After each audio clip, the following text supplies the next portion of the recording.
On today's Locked On Nationals, we are joined by Matt Weyrich from Monumental Sports and Entertainment. And today, what we're going to do, we're going to talk about this Nationals offseason and what could have been better. You are Locked On Nationals, your daily Washington Nationals podcast, part of the Locked On Podcast Network, your team every day.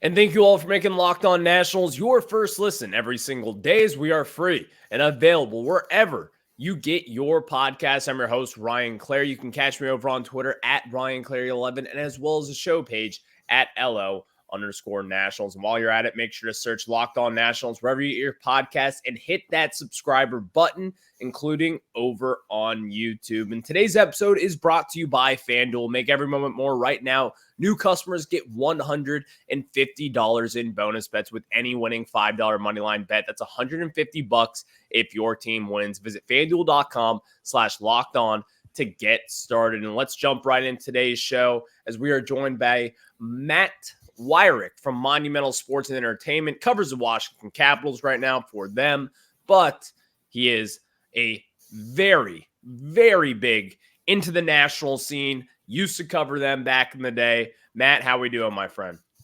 Not bad, Ryan. Can't complain. Appreciate you having me on. And thank you for coming on, Matt. And also for all the Locked On Nationals listeners out there, happy holidays. Enjoy this weekend from Matt and I. I'm sure everybody will have a nice little weekend here, and you get to enjoy some Nationals baseball content wherever you get your pod. So, Matt, let's kind of get into this offseason first and just kind of paint with a broad paintbrush at first here. What do you kind of expect of the Nationals for the rest of this offseason, and kind of also tie this in with what they have already done? Just what are your general thoughts on the offseason so far? Yeah, I don't think anybody expected the Nationals to be big spenders this winter, and we've certainly seen them making moves that have been the same ilk of the last couple of years. Some buy low guys, 1-year contracts, cheap AAVs, nothing that's really going to, break any blockbuster headlines like what the Dodgers are doing, but certainly moves that I think that Nationals fans can look at and say, okay, they're addressing some positions. They're taking some players who are, have some potential to pop on lower contracts. And, we can see what this team can do as they continue to develop young guys. So, I think that the moves they've made so far, nothing super surprising. But it's certainly, with them addressing the lineup in the form of Nick Senzel, I'd say that starting pitching is probably the biggest need they have left. I think they definitely could use some innings in some way. So if they were to make, one more significant move here over the last couple of months of the offseason, I'd say starting pitching is probably the most logical place to turn.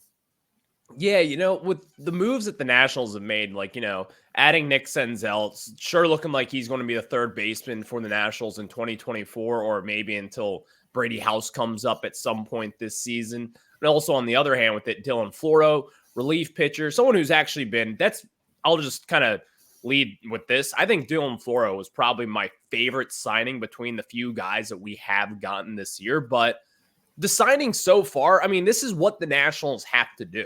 You have to kind of take your 1-year risk, in my opinion. And so with the Nationals kind of going into this offseason, people were talking about Rhys Hoskins. People were maybe talking about signing a decent starting pitcher to a couple-year deal, kind of a Trevor Williams type of contract again. But ultimately, the Nationals, this is what they were going to do. They need to have guys like this to have 1-year deals, just cheap options, whether it be Nick Senzel, Dylan Floro, Juan Yepez, guys like that, in order to maybe just flip them at the deadline. See if you can kind of catch lightning in a bottle, similar to what you did with Candelario last year. So with the Nationals kind of camping in this market in free agency, it's not surprising to me. But also on the other hand, are guys like this, are we going to go into this season and talk about how Nick Senzel can make a big impact, or maybe Dylan Floro, or even Juan Yepez? What do you kind of make of that? Yeah, I think that Senzel is going to get the opportunity to hold down that third base spot, as you mentioned, probably until Brady House is ready to come up. But they're certainly going to give him some run. I think that, he's a guy who's been plagued by injuries throughout his career, a former number 2 overall pick. He's shown a lot of flashes of tools. He's got some pop. He certainly has some speed on the base pass. He can play multiple positions in the field. And I think that honestly, not to say that the Reds didn't try to give him a lot of run. I mean, they invested a top pick in him. They certainly tried to give him every opportunity to explode at the major league level like they hoped he could. But I do think that there is some more to unlock with Senzel. He has a 301 on base percentage, which does not jump off the page at all, but his swinging strike rate for his career, less than 10%. That tells me that there is a little bit more here to Senzel, to his plate discipline, where he could potentially be a guy who gets on base. And, you look at his splits from last season throughout the year, he was kind of up and down, but did have a couple of good months to start the season. He wasn't playing every day because the Reds started to supplant him at his positions with some younger guys as they brought him up, Ellie De La Cruz, Christian Encarnacion, of that ilk. But honestly, I think that he's somebody who, given the right opportunity with the Nationals, if he's able to stay healthy, could surprise some people. You look at how much he crushed lefties last year. I mean, 1,000+ OPS against left-handed pitching last season. I think that the Nationals could have a pretty decent lineup when it comes to facing lefties this year, with Lane Thomas also having tremendous splits against southpaws. So, him and Lane Thomas go way back. They've been friends since they were kids. I think that's a good environment for Senzel as well. I'm very interested to see what he can do in this lineup. So, it's not a splashy move. It's not anything that is going to change this lineup overnight. But that's not the type of moves the Nationals have been making. So I think for a guy who you hope to unlock and create more upside with, I think he's a great fit for this team.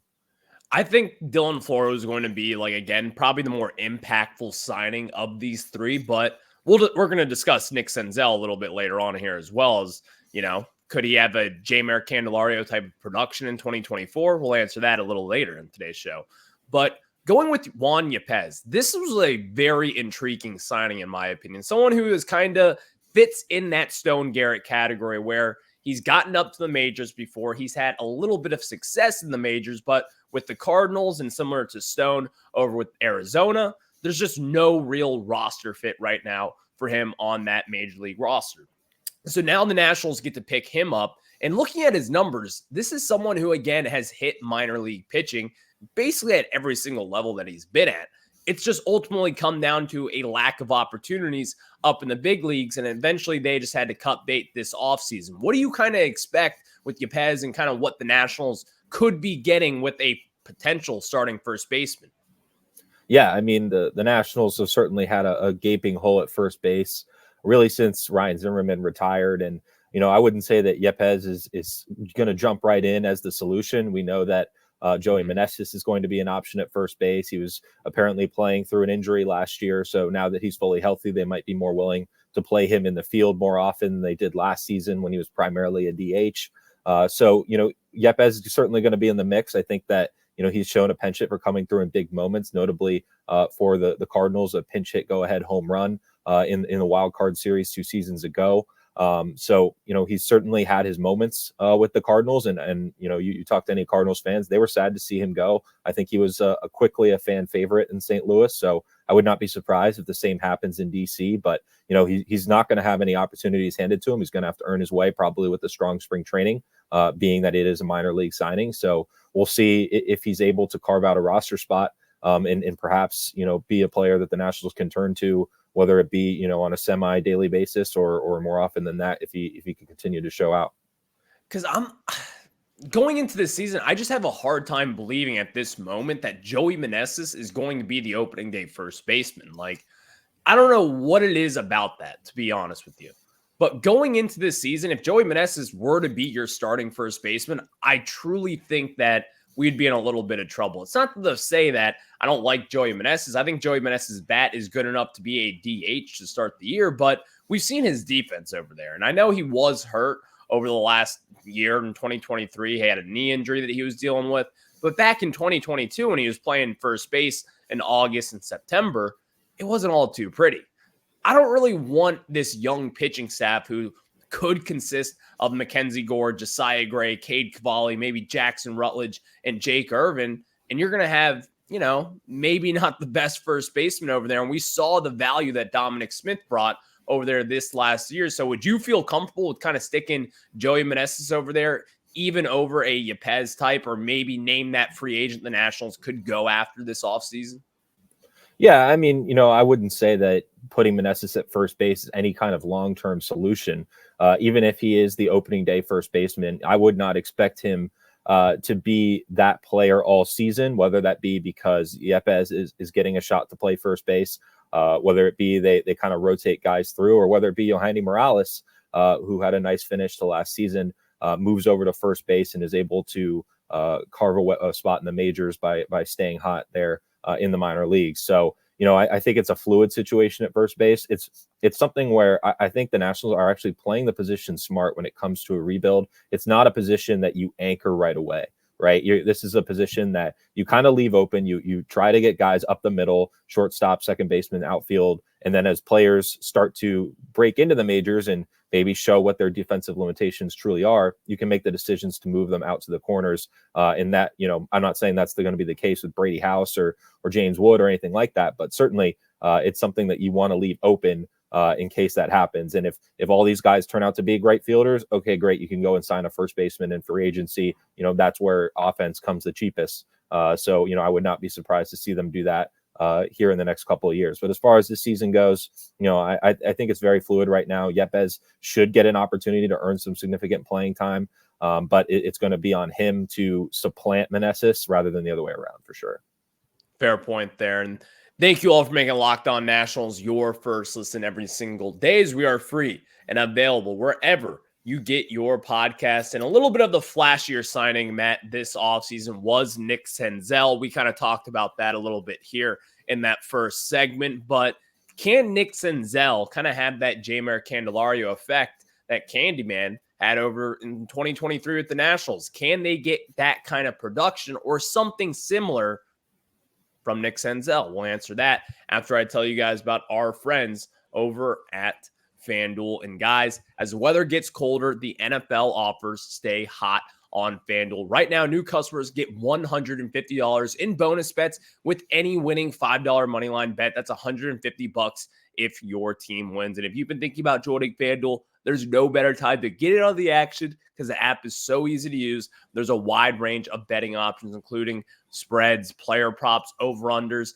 and more. Like for this weekend, if you have the Niners and the Ravens, I'm going to bet on Brock Purdy, the MVP, and the San Francisco 49ers to take down the Ravens. And of course, I'll do that with our friends at FanDuel. But when I do that, I'll visit FanDuel.com/lockedon and kick off the NFL season. Again, FanDuel.com/lockedon to kick off the NFL season, because FanDuel is the official partner of the NFL.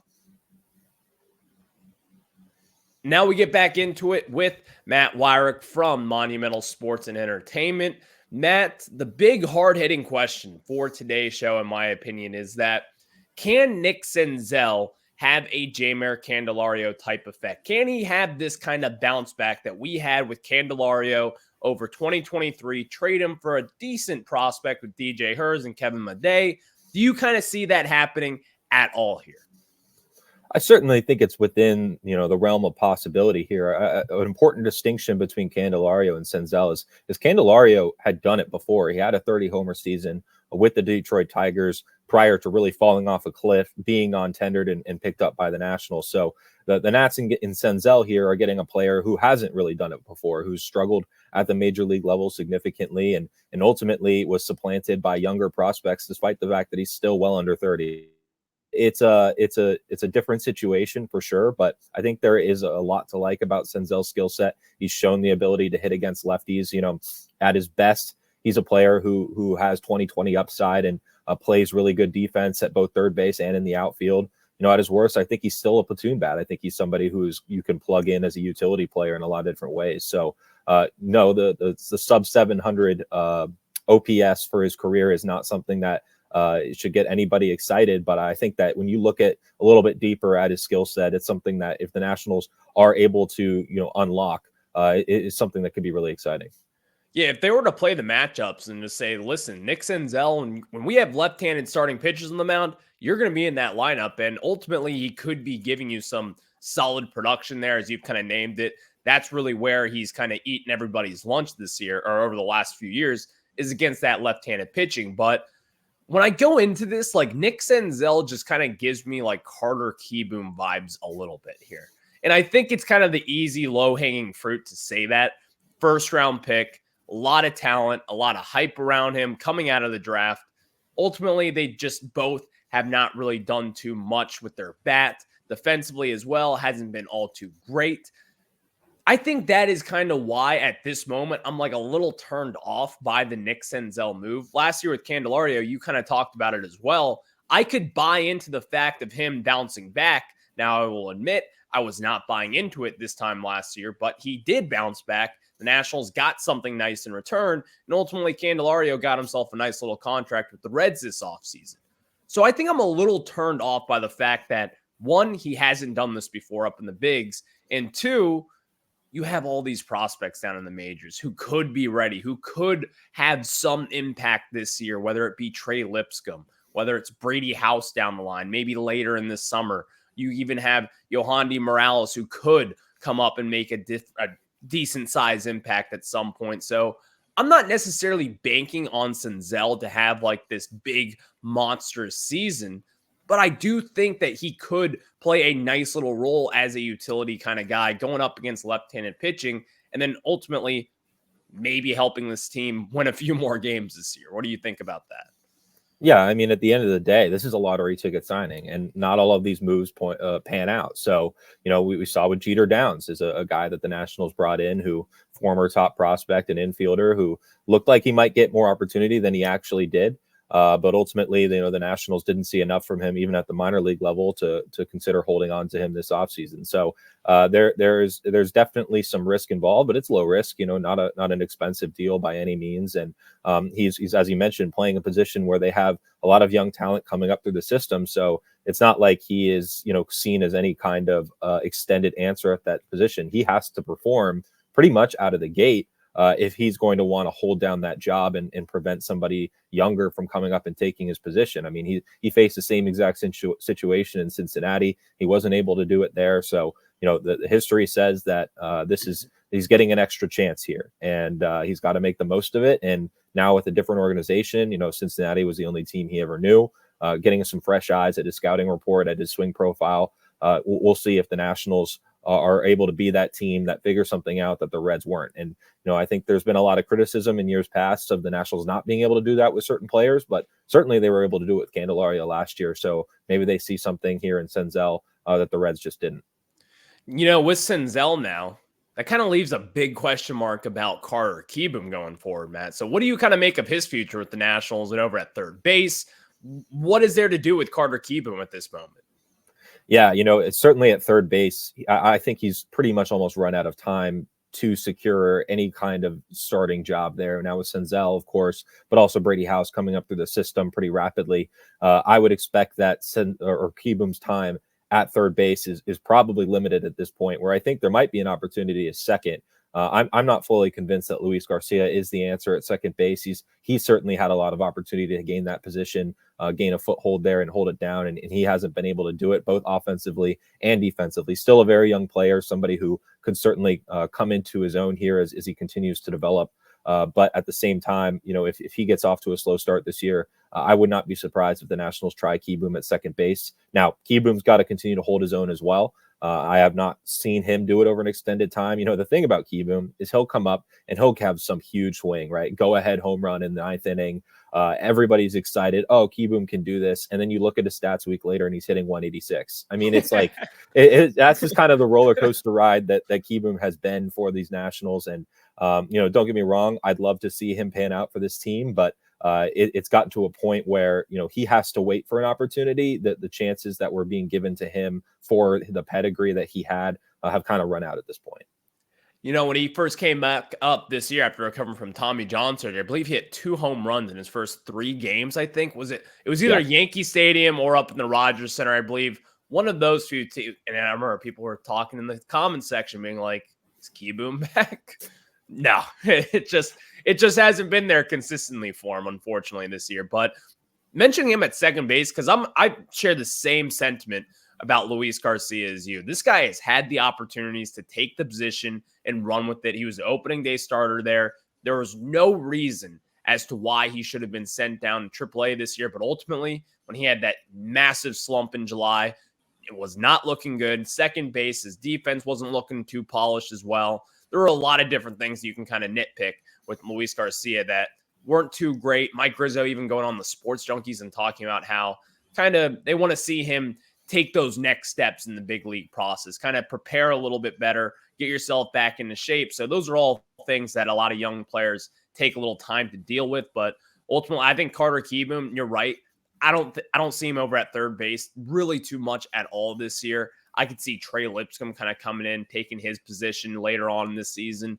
Maybe Brady House at some point as well, or even Yohandy Morales. Name those prospects. I could see guys like that kind of coming up, and Carter Kieboom could be the odd man out. Maybe he gets over to second base if Luis Garcia is really struggling, but ultimately, I'm just not seeing him over at third base at this moment. Thank you all for making Locked On Nats your first listen every single day, as we are free and available wherever you get your podcast. Now, of course, we want to talk about the approach of this Nats offseason, but before that, Locked On has launched the first ever national sports 24/7 streaming channel on YouTube. Locked On Sports Today is here for you 24/7, covering the top sports stories of the day with local experts of Locked On, plus our national shows covering every league. Go to Locked On Sports Today on YouTube and subscribe to the first ever national sports 24/7 streaming channel. Do that right now. Next, Matt, let's kind of talk about the Nats' approach this offseason. We'll have that question answered after this.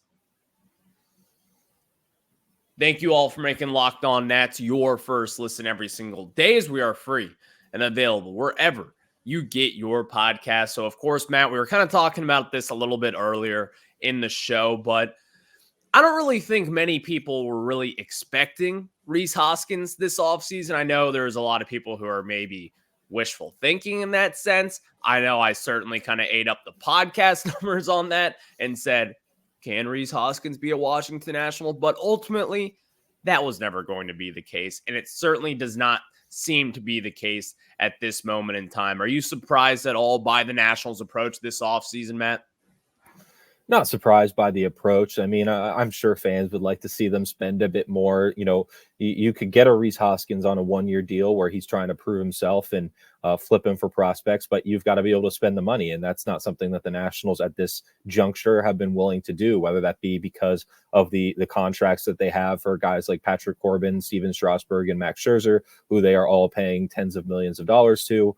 Or whether it be the ownership situation and the lack of clarity as to who will be cutting their paychecks here in the next couple of years. So there's a lot of factors that I think are going into where they're at in their spending. But as far as their approach goes, you know, these are the Senzel, Dylan Floro type contracts are exactly what I was expecting them to do coming into the year. I think that there is some room for them to continue to get guys like that.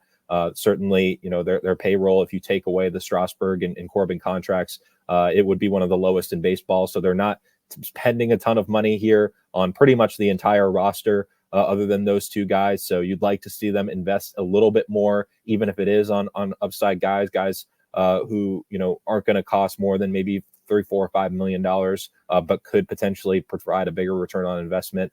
You know, a guy that jumps out to me, Brandon Woodruff, might give you a little bit more closer to $10 million, but being non-tendered by the Milwaukee Brewers, and a guy who is probably not going to pitch this year, you could get on a cheap 2-year contract. Somebody maybe you defer, you know, most of that money to the second year, so you're really not adding much to the payroll this year. But who could then, when the Nationals are probably more closer to contention, somebody who could slot into that rotation. I think a move like that would be exciting, even if it's not something that really bolsters the team this year. Yeah, it's something that is just kind of a bad situation with the Nationals, considering you have Strasburg and Patrick Corbin tied up for this year. I mean, Patrick Corbin's off the books after this coming year. He's due $35.3 million over 2024. Right then and there, I mean, that hurts. Yeah. $35 million for Patrick Corbin. Then you have $35 million as well for Steven Strasburg, both top 10 pitchers in her top 10 paid pitchers in baseball this year. Patrick Corbin, we certainly know about the struggles, and Steven Strasburg, we all probably know it is very unlikely that he pitches ever again in Major League Baseball. Most likely will be retiring here soon, but The Nationals, they're kind of just handcuffed right now with the way that they are spending and the way that they really aren't spending going forward. They still have a bottom third tier of payrolls go. I believe they're 22nd in all of baseball at this moment in time. So once you kind of get that Patrick Corbin contract off the books, I look at it as if maybe you do go after a Brandon Woodruff. Maybe it does make sense to kind of backload a Woodruff contract for a second year. Maybe have this guy kind of come in next year after a full offseason of recovery. Maybe he can pitch at some point this year, later on in September, but I haven't really seen all the reports about that. That would make sense, though. And I think the Nationals, that's the kind of market that they should be in going into this year and as well as maybe even next year as well. I'm not expecting your Rhys Hoskins out there. I'm not expecting the Nationals to be in on the Cody Bellingers at this point. But as far as their approach goes this year, getting these one-year rental deals, I think this is kind of like the last year where you can tell the fan base, listen, we need to get these one-year rentals. If these guys hit and return, you can kind of bolster up this farm system at the trade deadline by trading away Dylan Floro, by trading away Nick Senzel, or maybe just finding a nice little answer with Floro or Senzel or even Juan Yepez as well. There's a lot of different factors going into it, but I don't really have any issue with the Nats approach so far. Next offseason, I want to see them be a little bit more aggressive because you're going to have Dylan Cruz, James Wood, Brady House, all hopefully really close to the majors, as well as Robert Hassel. Maybe Cade Cavalli has established himself alongside Josiah Gray and Mackenzie Gore, and CJ Abrams take those steps up. There's a lot of different things that you can kind of look at and say, man, hopefully the Nationals can go into next offseason and really just kind of splash a little bit money just like the old days. So, Matt, always appreciate the time, man, and hope you enjoy the holiday season, all right? Appreciate it, Ryan. Thanks for having me on. This was fun. Thank you, guys, and thank you all for making Locked On Nationals your first listen every single day. Matt and I will catch you on the other side. Happy holidays. Go Nats.